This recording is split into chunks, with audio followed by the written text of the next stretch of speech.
외국인이 이 인플레 둔화 이슈가 나오자마자 저가에 매집한 주식 중에서 마지막 종목은요, 바로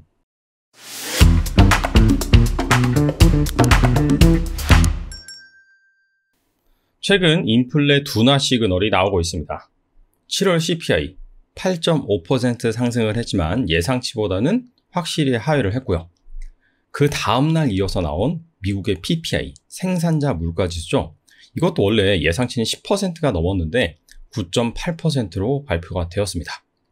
그리고 주말 동안에 발표된 데이터 역시 미국의 수입 물가, 기대 인플레이션 역시 계속해서 둔화되고 있는 모습입니다. 이에 따라 그동안 증시를 옥죄고 있었던 인플레 리스크가 본격적으로 완화되는 모습인데요. 그러면서 외국인 투자자의 매매 형태도 달라지고 있습니다. 자, 그래서 오늘은 인플레가 본격적으로 완화되자마자 외국인이 바닥권에서 저가에 매집한 종목은 무엇인지 알아보는 시간을 갖겠습니다. 먼저 코스피 외국인 순매수 상위입니다. 아래 이 두 개의 그래프가 있죠. 외국인의 순매수 상위 30 종목을 섹터로 구분한 그래프입니다. 그리고 위에 여기 8월 8일부터 10일, 8월 11일부터 12일 날짜로 구분을 해놨습니다. 8월 8일부터 10일은 인플레이션 데이터가 발표되기 전이라고 보시면 됩니다.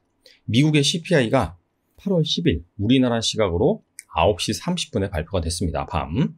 그래서 8월 8일부터 8월 10일까지 외국인 투자자가 코스피 시장에서 어떤 종목을 사들였는지, 즉 인플레 둔화 시그널이 나오기 전에는 주로 어떤 종목을 사들였는지 섹터 구분을 해놨고요. 자, 오른쪽에 8월 11일부터 12일까지는 인플레가 본격적으로 둔화되는 시그널이 나오자마자 자, 과연 어떤 종목을 사들였는지, 자, 그것을 구분하기 위해서 이렇게 이 두 가지 그래프로 나타내봤습니다. 자, 인플레가 둔화되기 전에는 2차 전지를 가장 많이 샀어요. 무려 30%입니다.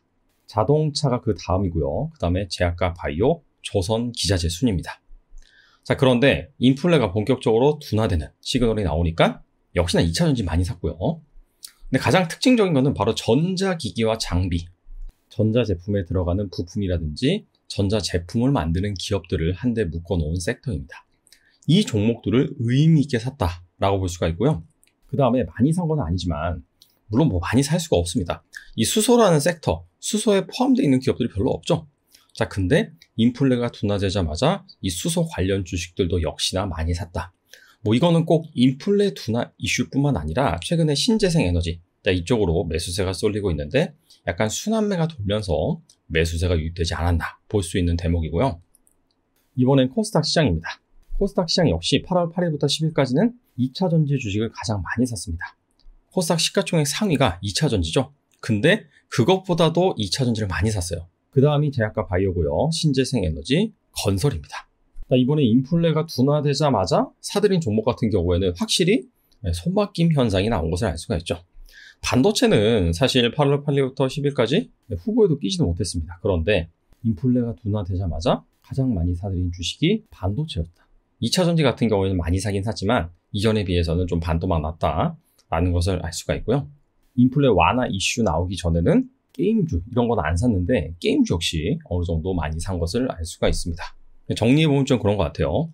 특히나 반도체 같은 경우에는 작년 12월부터 인플레다, 기준금리 인상에 따른 긴축이다, 러시아와 우크라이나의 전쟁에 따른 경기 둔화, 자, 이런 이슈가 겹치면서 가장 많이 하락한 섹터 중에 하나입니다. 반도체가 아무래도 이 경기에 민감하고 여기에 이 대부분의 기술주들이 포함되다 보니까 금리 인상이라든지 인플레, 이 이슈에 상당히 취약했던 것이죠. 자, 그런데 미국의 소비자 물가지수가 본격적으로 둔화된다? 자, 그렇다면은 예상만큼 기준금리 인상을 잘 못할 것이고 경기 침체 우려도 거칠 수가 있습니다. 그러다 보니까 이 경기에 가장 민감한 업종 중에 하나인 반도체가 다시금 외국인의 선택을 받았다고 볼 수가 있죠. 최근에 이 데이터가 나오는 것을 보면은 실적이 안 좋아질 것으로 지금 예상이 되고 있어요. 대표적으로 마이크론이 엔비디아가 가이던스를 최근 제시한 것을 보면은 별로 안 좋다 이런 식으로 예상을 했습니다. 자, 하지만 실적보다 주가가 선행을 합니다. 그래서 안 좋아지긴 하는데 자, 그 이슈가 단기적으로 좀 마무리되고 한 내년 상반기부터는 다시 턴하지 않을까, 자, 그러한 기대감을 반영을 해서 이렇게 외국인의 매수세가 유입된 것이 아닌가 생각해 볼 수 있을 것 같아요. 자, 그렇다면 외국인이 이 인플레 둔화 이슈가 나오자마자 저가에 매집한 주식 중에서 대표적인 세 가지 종목에 대해서 알아보도록 하겠습니다. 첫 번째 종목은 LX 세미콘입니다. LX 세미콘이 DDI 팹리스 기업이죠. DDI가 디스플레이 드라이버 IC입니다. 즉 디스플레이 구동하는 반도체 팹리스 기업이다. 반도체를 설계하는 기업이다라고 보시면 되고요. LX 세미콘이 코스닥 순매수 1위입니다. 특히 LX 세미콘 같은 경우에는 8월 8일부터 10일까지는 외국인이 계속해서 매도를 했습니다. 하지만 인플레 데이터 발표 후에는 순매수 1위 종목으로 등극을 했어요.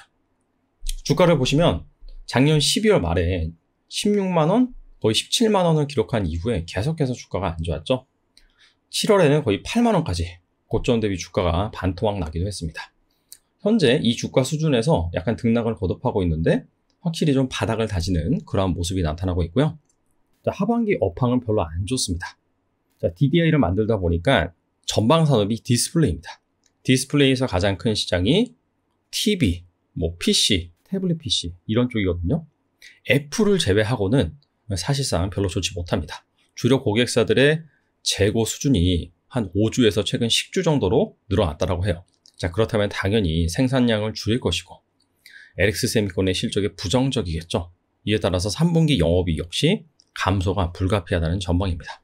자, 그럼에도 불구하고 이러한 부분들을 선반영한 다음에 인플레가 둔화되면은 자, 내년 한 상반기 정도에는 실적이 올라올 것이다. 자, 그런 식으로 보는 것이겠죠. 자, 추가적으로 신사업 기대감도 있습니다.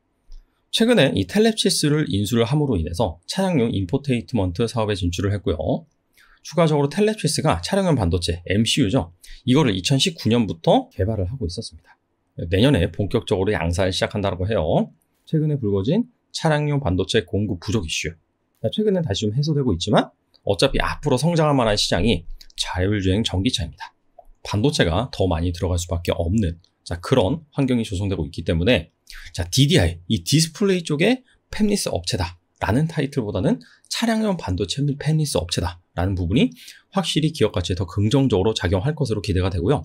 아시다시피 텍사스 인스트루먼트, NXP 이런 쪽이 다 차량용 반도체와 관련된 기업들인데 이 기업들이 이 LX 세미콘보다 멀티플을 훨씬 더 높게 받고 있습니다.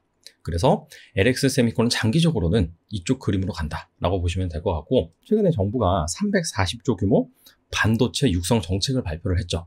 그 중에서 국내 스타 팹리스 업체들을 여러 키우겠다라고 밝혔습니다. 여기에 1조 넘게 투입한다고 밝히기도 했고요. 가장 큰 수혜주는 당연히 삼성전자입니다. 삼성전자 시스템 LSI 사업부가 가장 수혜를 받을 전망인데, 그렇다고 해서 삼성전자만 좋냐? 그렇진 않겠죠. 그 삼성전자 다음에 국내 팹리스 기업은 누구냐? 라고 한다면은 1조 밸류가 넘는 기업이 이 LX 세미콘밖에 없습니다. 그래서 장기적으로 주목하면 좋을 것으로 예상이 됩니다. 자, 두 번째 기업은요, 바로 LG전자입니다. 8월 10일부터 8월 11일까지 코스피 외국인 순매수 2위에 등극한 종목입니다. 자, 최근 주가를 보시면 사실 LX 세미콘과 크게 다르지 않습니다. 대신 더 먼저 빠졌죠. 2021년 7월 고점을 기록한 이후에 계속해서 하락을 해서 근 1년간 반토막이 난 종목입니다. 자, 그러다가 최근에 약간 좀 반등세가 나오고 이평선을 하나 둘 뚫고 올라가는 모습이에요. 자, 최근에 실적을 발표했는데 별로 좋지는 않습니다. 2분기 영업이익 9.8% 감소를 했습니다. 그 이유가 LG전자의 주력 사업부, 가전 부문이죠. TV 수요가 특히나 둔화됐고요. 자, 수요가 둔화되다 보니까 마케팅 비용도 많이 지출을 했습니다. 자, 무엇보다도 물류 비용이 구조적으로 점진적으로 계속해서 증가하는 모습입니다. 하반기에도 딱히 실적 개선 모멘텀은 없어요. 3분기 실적이 개선될 것으로 보이지만 자회사인 LG이노텍 영향이 큽니다. 근데 인플레이션이 둔화되고 경기 침체 우려 역시 거친다면은 다시금 이 가전 수요가 회복될 수 있고요. 자, 앞서서 실적이 부진한 것이 물류 비용의 증가라고 말씀드렸죠. 이게 2019년에는 한 8% 정도였다고 해요. 전체 이 비용에서 차지하는 비중이. 근데 22년에는 무려 14.5% 정도로 증가할 것으로 예상이 됩니다. 거의 더블이 난 것이죠. 근데 이렇게 에너지 가격이 하락하면서 인플레가 둔화된다면은 아무래도 이 물류 비용 비중도 낮아질 것으로 예상이 됩니다. 자, 그렇다면은 수익성 개선에 일조를 하는 부분이겠죠. 현재 밸류에이션 역시 PBR 1배 미만으로 매력적인 상황이에요. 자, 근데 부정적인 이슈만 있는 건 아닙니다. 또 LG전자의 사업 부문이 여러 가지가 있죠. 그 중에서 전장 부분, 자, 이쪽이 향후 LG전자의 미래 가치를 결정지을 만한 중요한 부분이죠. 여기에서는 매출 2조 원을 달성을 했고 영업이익률 2.5%를 기록하면서 이미 BEP를 넘어섰습니다. 그래서 이 최근의 인플레 이슈, 가전수요 둔화, 물류비 증가 이런 부정적인 요인 때문에 전장사부의 가치가 계속해서 올라오는 것이 아직 주가에 반영이 안 됐습니다.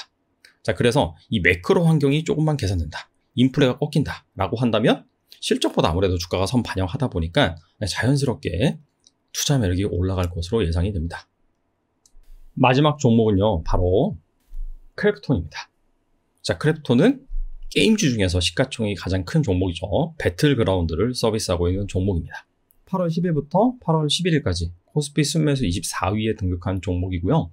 자, 주가를 보시면 작년 한 11월 중순, 이때는 막 MSCI 편입이다 라고 해서 패시브 관점에서 수급이 유입되면서 주가가 58만원까지 올랐지만 순식간에 보시다시피 20만원대까지 떨어졌죠. 20만원대까지 떨어진 게 올해 1월부터 이 수준에서 계속해서 이 바닥을 다지면서 행보하고 있는 모습입니다. 자, 그러다가 최근에 121선을 돌파를 하면서 약간의 좀 기대감을 심어주는 모습인데요. 2분기 실적 같은 경우에는 매출이 한 7.8%, 영업이익은 6.8% 감소를 했습니다. 실적은 감소를 했지만 컨센서스에는 부합하는 모습이면서 오히려 실적 발표 이후에 주가가 오르는 모습이에요. 자, 증권가에서 현재 이 최악은 지나갔다라고 판단합니다. 최근에 인도에서 이 서비스 중단 이슈가 있었죠. 그래서 이 부분 역시 정부와 서비스 재개를 위해서 협력을 강화하고 있다라고 회사 측에서 밝힌 바가 있고요.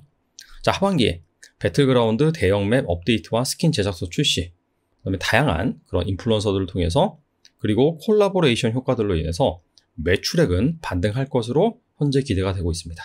그리고 PC 버전 같은 경우에는 상반기보다 일반적으로 하반기에 매출액이 더 많이 발생하는 그런 경향이 있다고 해요. 자, 그래서 상반기 실적 저점을 찍고 하반기에는 다소 반등할 것으로 예상이 된다. 근데 사실 이 정도 아이디어만 있으면 투자 매력은 없습니다. 자, 게임주라고 한다면 뭐니 해도 가장 기대가 되는 것이 바로 신작이죠. 블록버스터 신작이 12월에 출시될 것으로 예상되고 있습니다. 바로 칼리스 프로토콜이라는 게임인데요. 자, 1인칭 시점에 슈팅 게임이라고 볼 수 있는데 호러 장르입니다.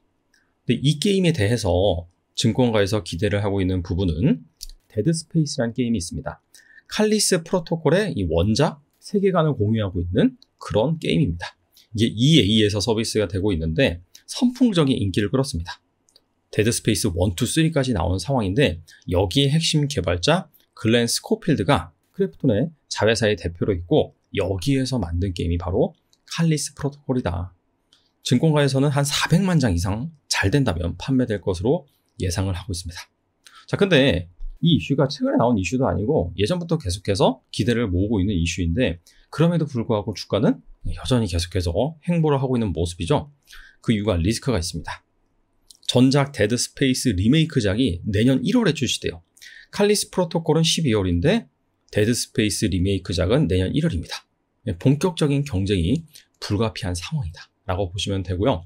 그래서인지 주가는 그다지 반응을 하지 않고 있습니다. 자, 그래서 만약에 이 칼리스 프로토콜이 이러한 불확실성을 이기면서 양호한 판매額을 올린다라고 한다면 주가가 반등할 수 있을 것으로 예상이 됩니다. 자, 지난주 금요일 미국 증시 수익 물가가 하락하고 기대 인플레이션이 낮아지면서 또 한 번의 상승을 보였죠. 자, 이 흐름 계속해서 이번 주에도 이어갔으면 좋겠습니다. 현명한 투자 판단하시고요. 남은 연휴 잘 보내시기 바랍니다. 감사합니다.